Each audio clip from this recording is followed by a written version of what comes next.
O Centro Espírita Paz de Zé Cambinda convida a todos, independente do credo, a participarem da corrente Elos Unidos, para fortalecer ainda mais as inúmeras correntes que já estão sendo realizadas, visando ao bem-estar de todos os seres da nossa casa e do planeta Terra, nesse momento tão desafiador.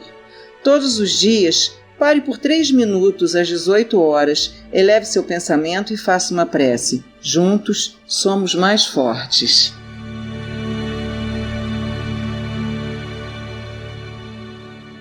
Quarta-feira, dia 10 de novembro de 2021.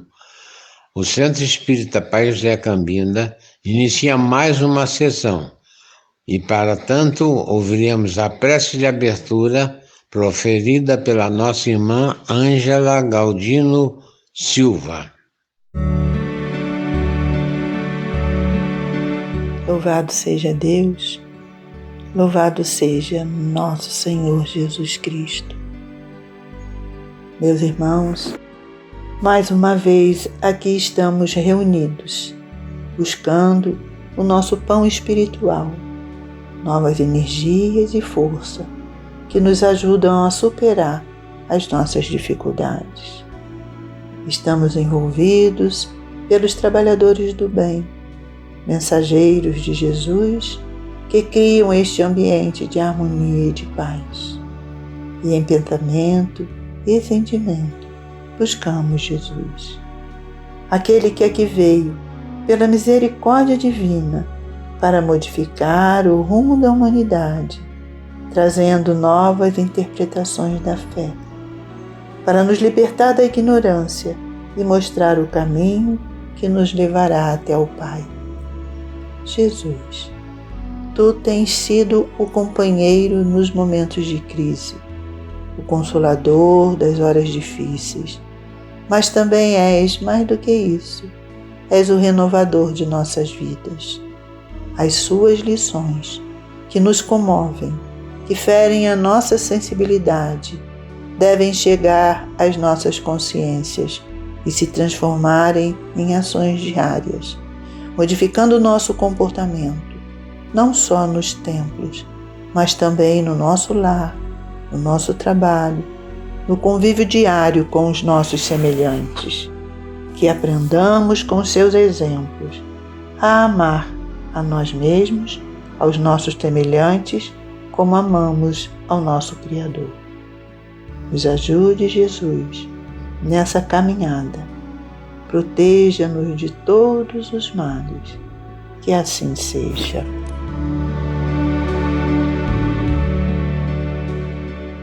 A seguir, a nossa irmã Mariane nos oferece uma página para a reflexão. Boa noite.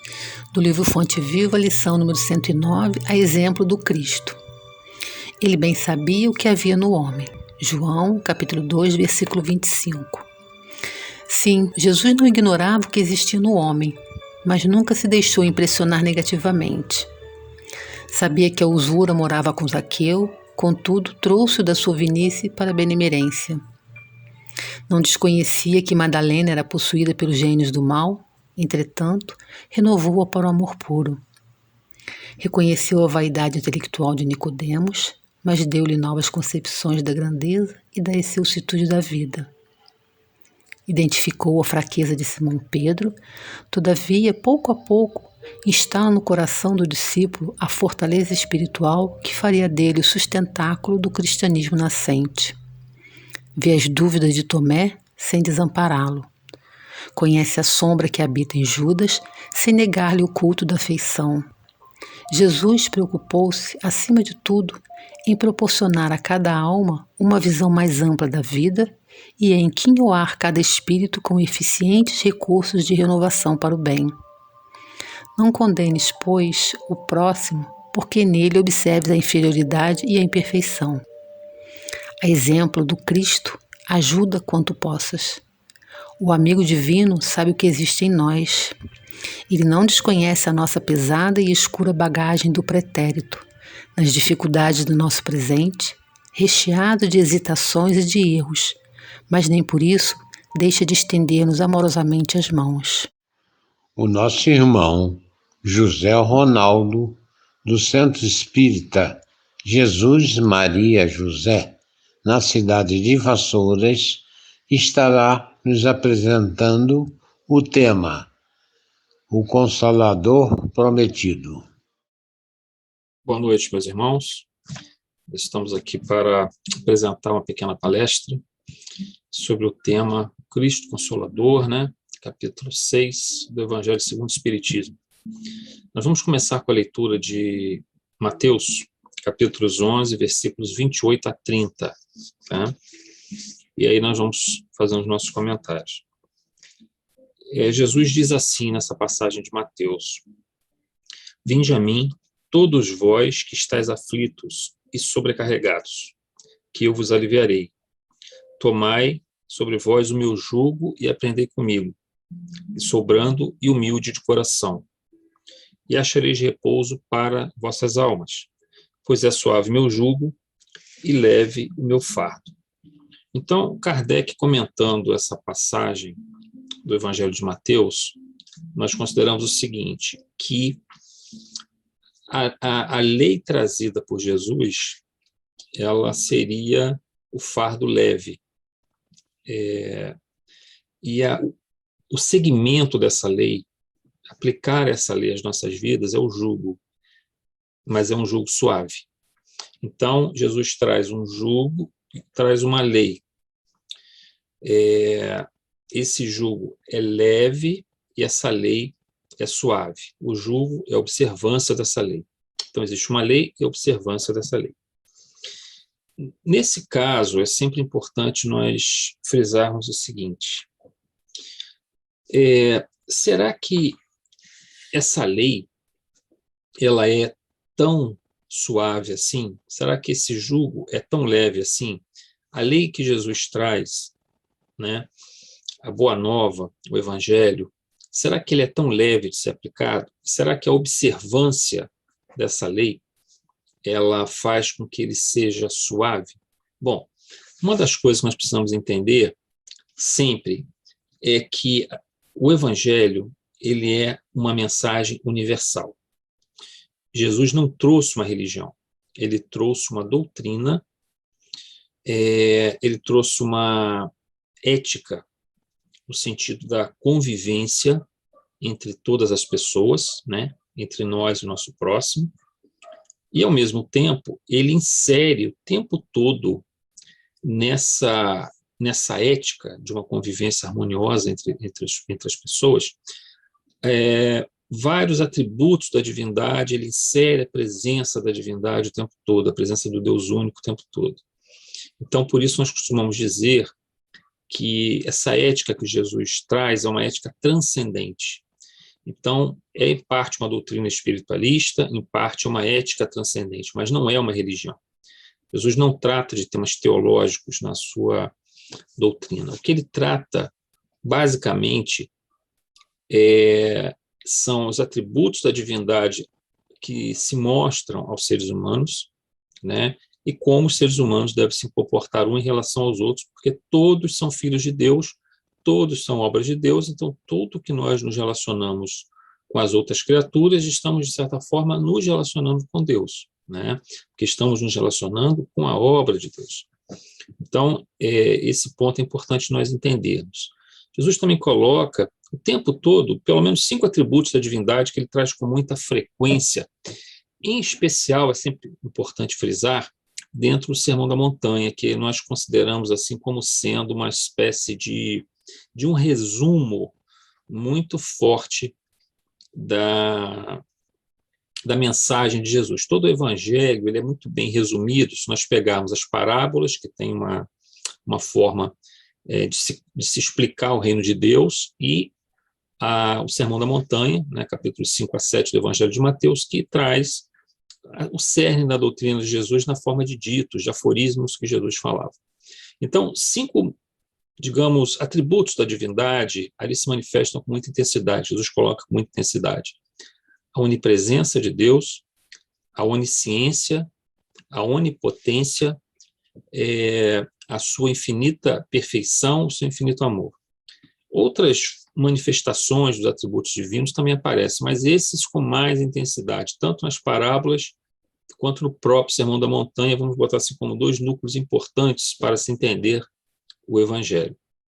Então, por isso nós chamamos de uma ética transcendente, e também Jesus resumia, na verdade, toda a lei, os profetas. Ele dizia o seguinte: amai a Deus de todo o teu coração e amai ao próximo como a ti mesmo. Aí estão toda a lei e os profetas, ou seja, a Torá, os 5 livros da Pentateuco, e depois toda a parte do Antigo Testamento, que englobava ali todos os escritos proféticos, né?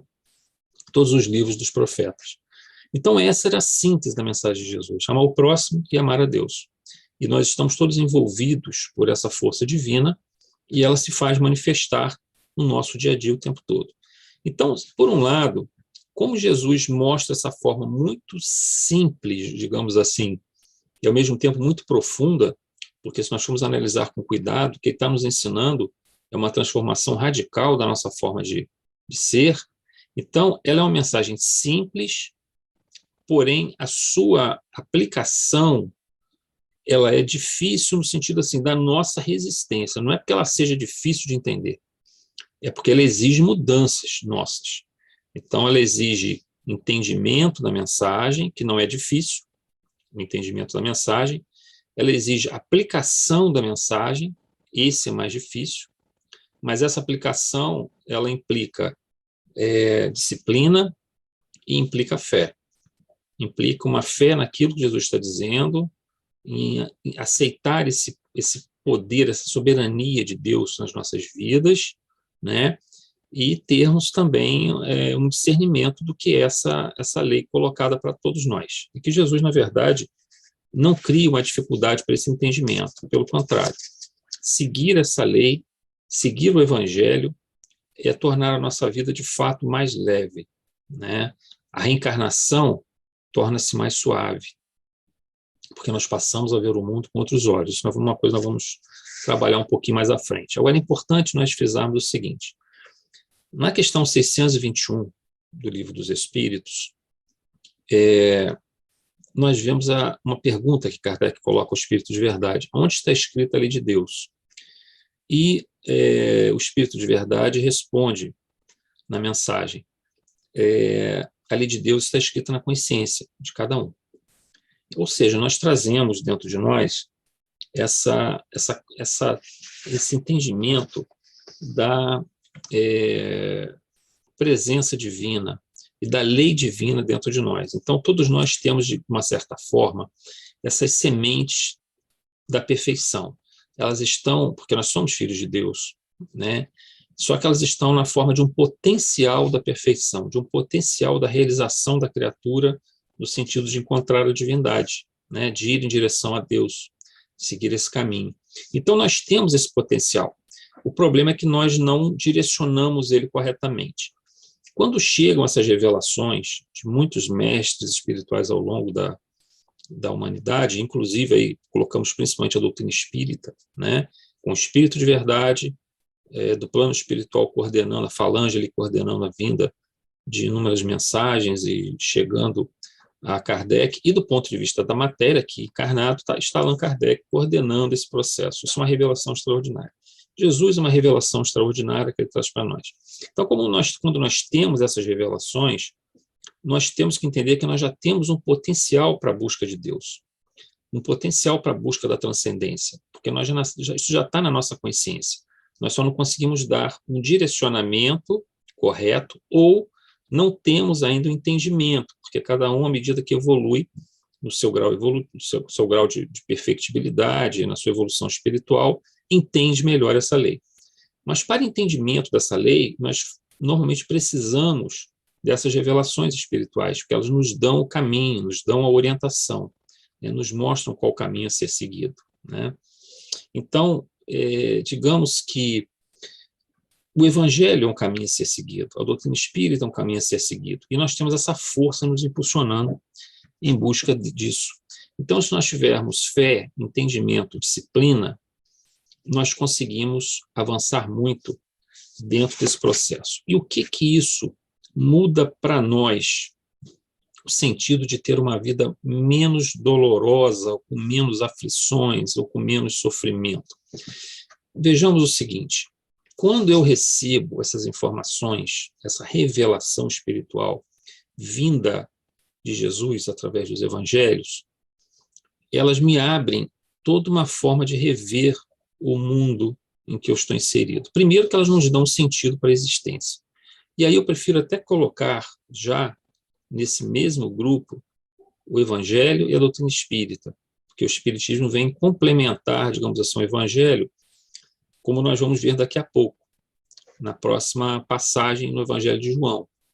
Então, quando nós temos, digamos assim, uma mensagem poderosa como essa, nos abrindo nossos olhos para o verdadeiro entendimento de por que nós estamos aqui, que nós somos espíritos imortais, somos espíritos em evolução, que nós precisamos entender que a nossa passagem aqui na Terra é transitória, a nossa vida real não é aqui, ela é no plano espiritual, e depois de um certo tempo, nem aqui na Terra nós voltaremos mais, nós ainda reencarnaremos um determinado número de vezes.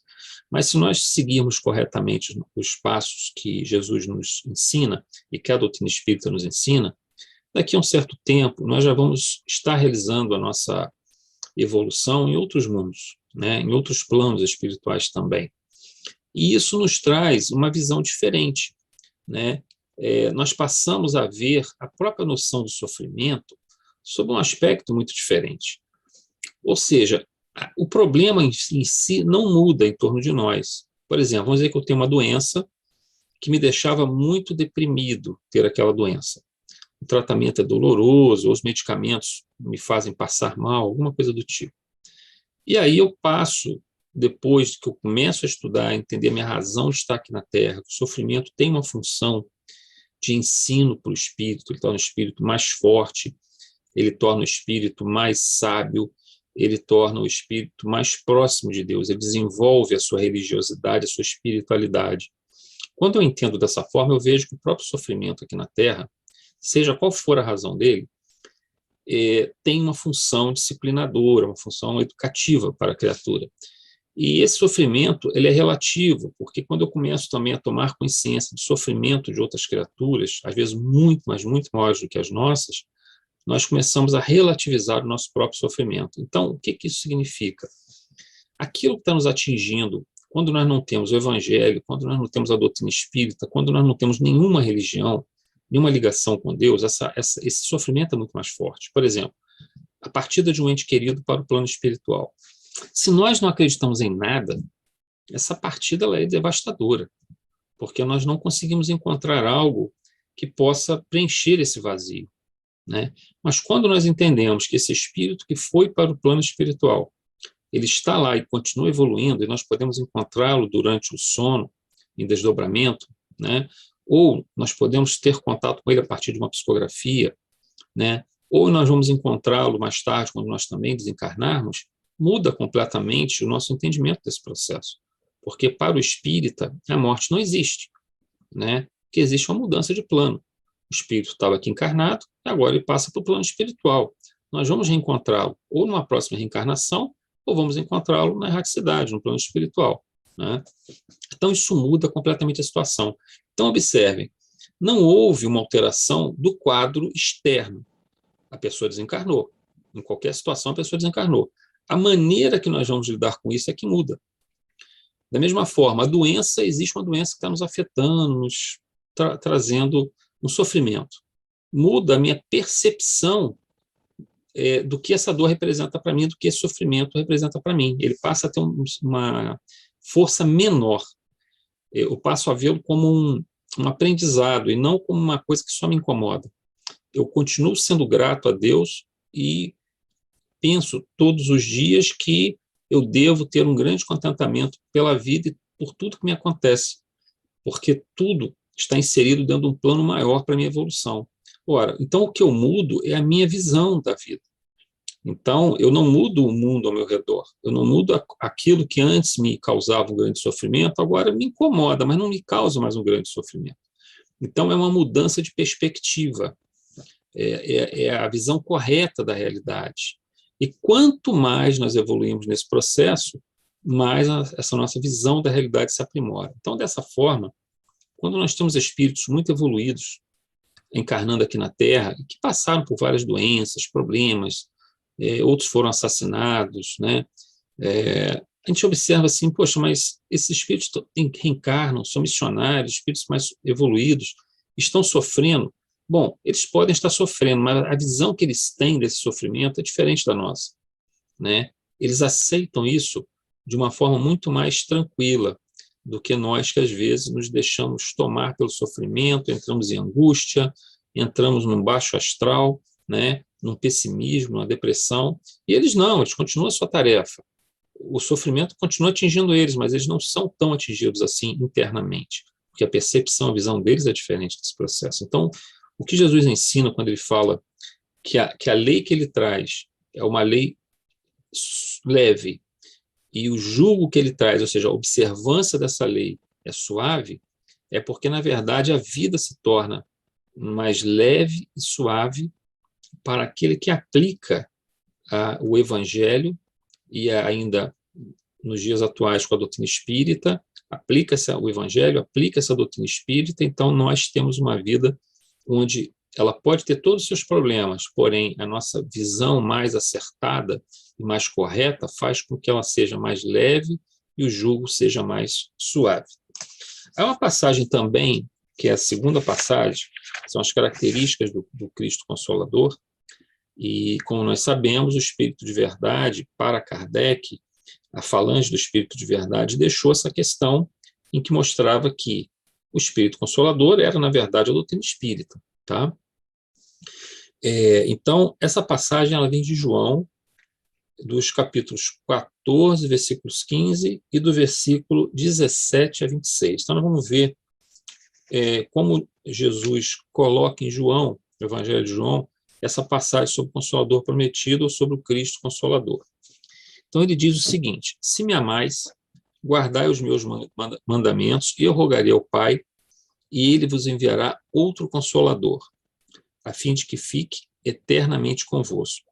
O Espírito de Verdade, que o mundo não pode receber, porque não o vê e absolutamente o não conhece.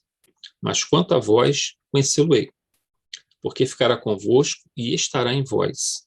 Porém, o Consolador, que é o Santo Espírito, que o Pai enviará em meu nome, vos ensinará todas as coisas e vos fará recordar tudo o que vos tenho dito. Então, vamos agora trabalhar o seguinte, em torno dessa última passagem aqui. O Cristo Consolador, que o Pai vai enviar, e aí nós entendemos que será a doutrina espírita, vai ensinar todas as coisas e vos fará recordar tudo que vos tenho dito. Muito bem. O primeiro ponto aqui que a gente coloca é: se vai lembrar tudo o que vos tenho dito, e aí Kardec também acrescenta uma outra interpretação muito interessante, que é o seguinte: é porque nós esquecemos aquilo que Jesus ensinou, né? Talvez nem tudo também tenha sido registrado nos próprios evangelhos, né? Quando nós estudamos essa questão dos evangelhos, e aqui preciso abrir um parênteses para explicar isso. O primeiro evangelho a ser escrito, dentro dos estudos bíblicos, não me refiro a eventuais interpretações dentro das mensagens espirituais que chegam, que me refiro aos estudos da ciência bíblica, né? A chamada exegese bíblica, que é um estudo que vem ocorrendo desde o século XIX, metade do século XIX, teve uma grande força vindo do início do século XX para cá. E mudou-se muito a interpretação e o entendimento do que foi a vida de Jesus, das primeiras comunidades cristãs e a mensagem que Jesus trouxe. É um estudo científico da maior importância, dezenas de milhares de estudiosos se dedicam a esse processo no mundo todo, vem se dedicando, né? Desde a metade do século XIX, os alemães se destacam nesse campo, principalmente os luteranos alemães, então um estudo excepcional, e os católicos americanos, muitos padres, que têm também um estudo muito, muito profundo dentro desses estudos bíblicos, né? E também temos estudiosos judeus, agnósticos, é muito variado esse estudo que vem sendo realizado. Baseado nesses estudos, o Evangelho de Marcos é o primeiro evangelho a ser escrito.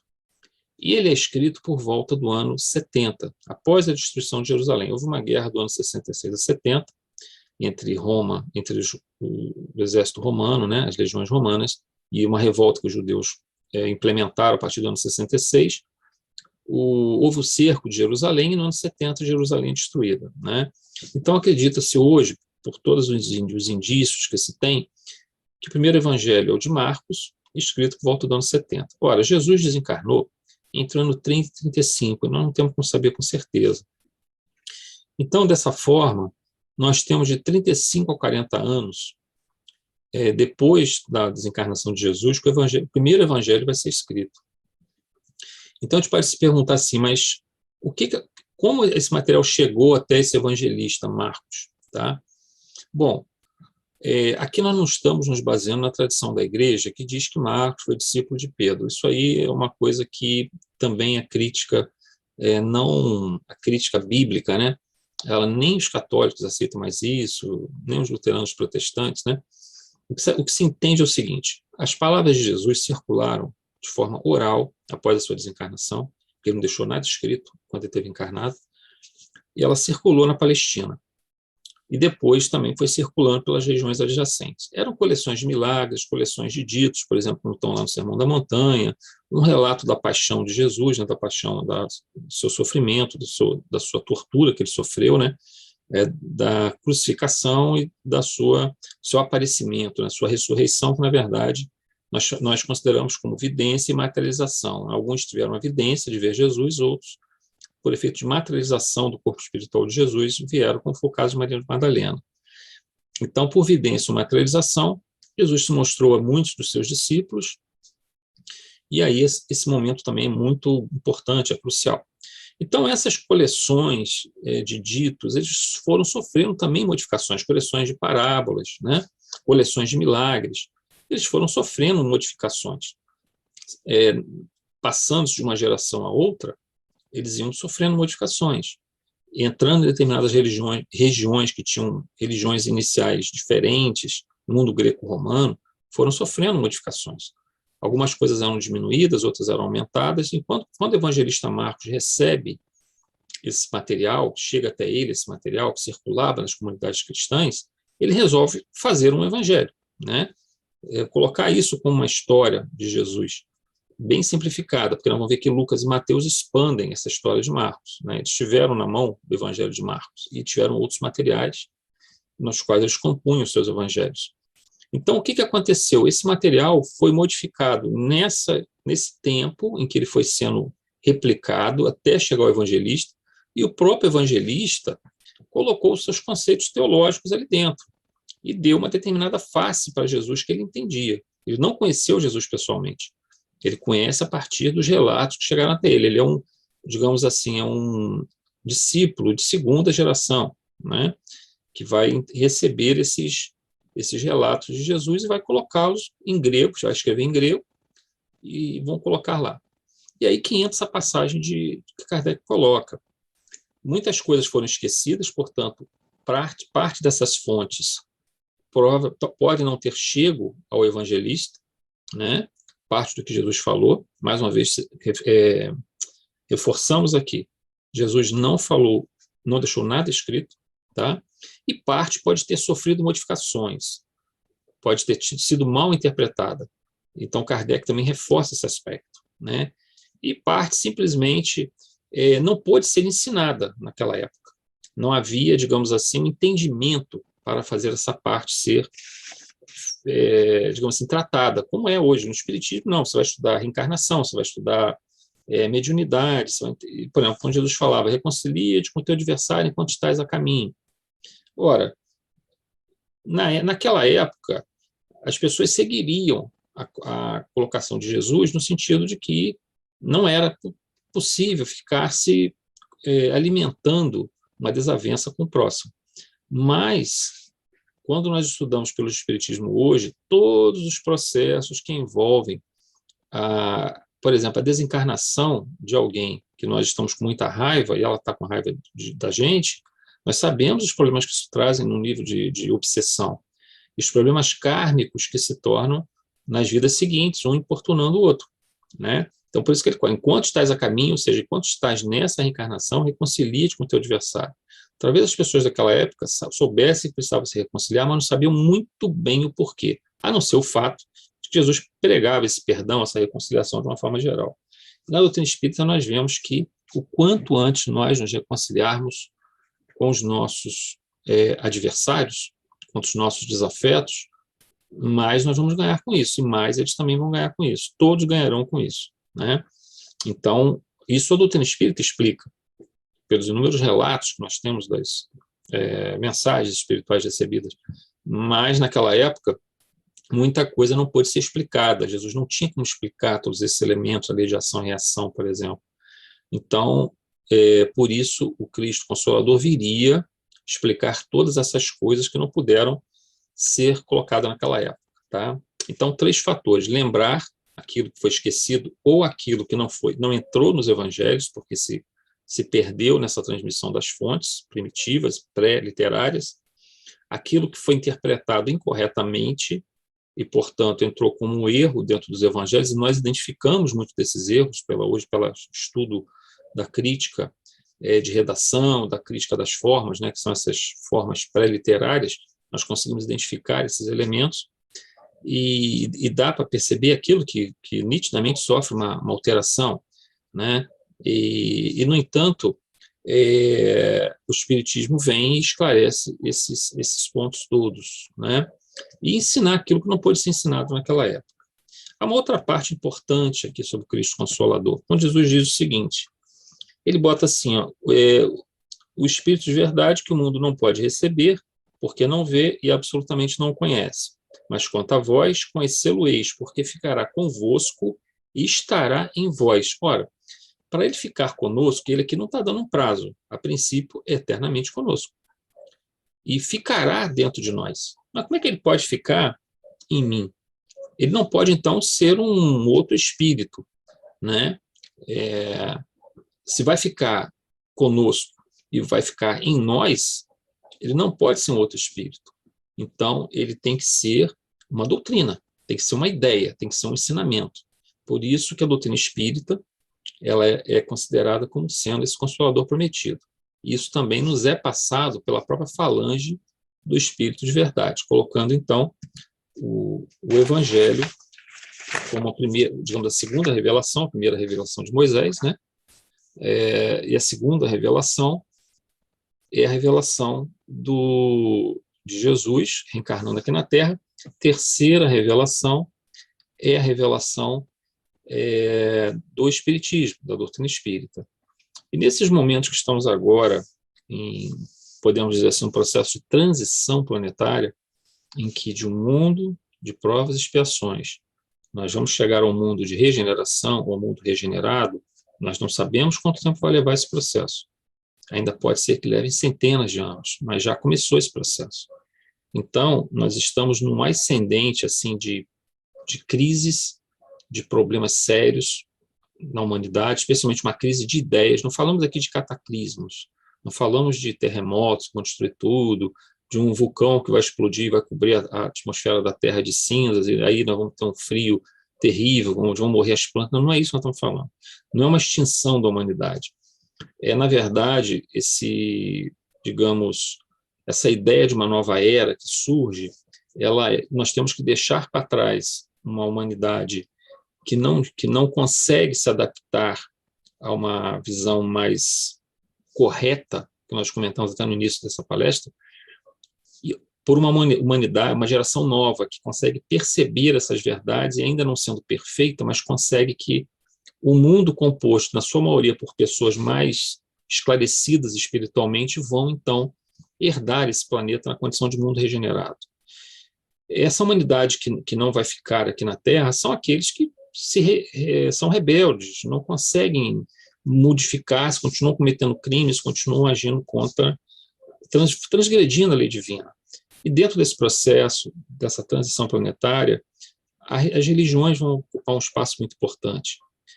E a doutrina espírita vai ser para nós uma coisa maravilhosa, porque nós precisamos muito nos modificar através do Cristo Consolador e através da mensagem do próprio Evangelho, nos reforçar, nos sentir firmes, fortes dentro de nós, com essa mensagem, e também, dentro das nossas possibilidades, considerando todas as nossas dificuldades evolutivas, sermos úteis também ao nosso próximo, sermos, junto com a espiritualidade amiga, divulgadores do Evangelho, né? Mas para isso nós temos a outras pessoas, mas para isso nós temos que fazer uma introjeção, absorver para nós esses ensinamentos, nos modificarmos dentro daquilo que nós conseguirmos, usando para isso entendimento, fé, disciplina, e sermos também colaboradores com a espiritualidade para que o Cristo Consolador, né, a doutrina espírita e o Evangelho sejam, então, elementos de transformação para nós e para irmãos que conosco convivem. Então, meus irmãos, essa mensagem que nós trazemos essa noite, e agradecemos aqui essa oportunidade e a presença de todos que nos ouviram, que puderam receber essa mensagem. Muito obrigado. Neste momento, os tarefeiros espirituais trazem até a mesa de Francisco os nossos irmãos desencarnados que têm dificuldades, sofrem e aqui vêm para buscar o conforto necessário para prosseguir a sua viagem evolutiva. Vamos recebê-los com muito carinho e amor. Senhor, fazei de mim um instrumento da vossa paz. Onde haja ódio, consenti que eu semeie amor. Perdão onde haja injúria, fé onde haja dúvida, verdade onde haja mentira, esperança onde haja desespero, luz onde haja treva, união onde haja discórdia, alegria onde haja tristeza. Ó Divino Mestre, permiti que eu não procure tanto ser consolado quanto consolar, compreendido quanto compreender, amado quanto amar. Porque é dando que recebemos, perdoando é que somos perdoados, e morrendo é que nascemos para a vida eterna.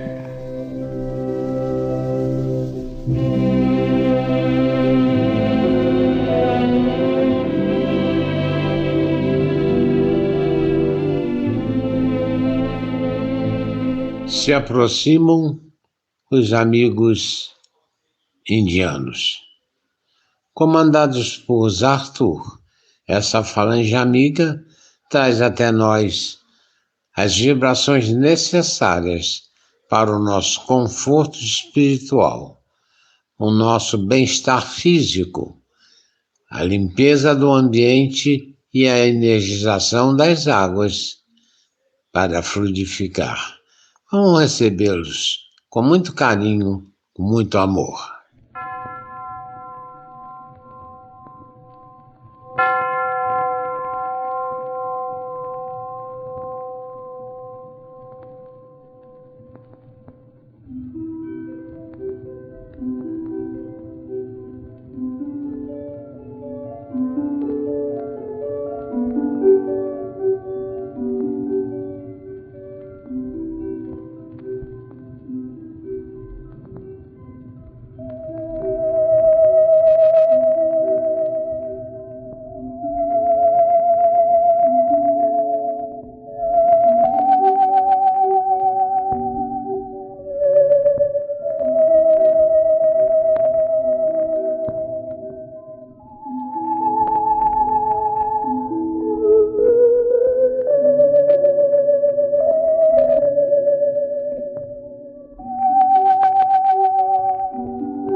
A nossa irmã Ângela Galdino Pereira da Silva estará fazendo a prece de encerramento dos nossos trabalhos.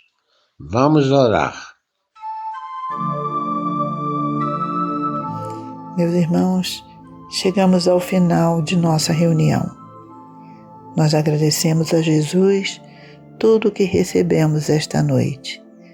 Agradecemos também aos amigos espirituais que nos acompanharam em nossas orações. Que esta energia de paz que ora sentimos possa se estender e envolver todos aqueles a quem amamos, todos aqueles que neste momento se encontram em seus leitos de dor, todos aqueles carentes de amor. Que Deus nos abençoe hoje e sempre, que assim seja. Amigos e irmãos presentes na casa de José nesta noite, encerramos os nossos trabalhos. Desejamos a todos uma excelente semana, com muitas realizações pessoais, profissionais e espirituais. E nos encontraremos novamente no dia 17 de novembro de 2021, neste mesmo horário. Fiquem com Deus. Que a paz de Jesus esteja com todos. Louvado seja o nosso Senhor Jesus Cristo.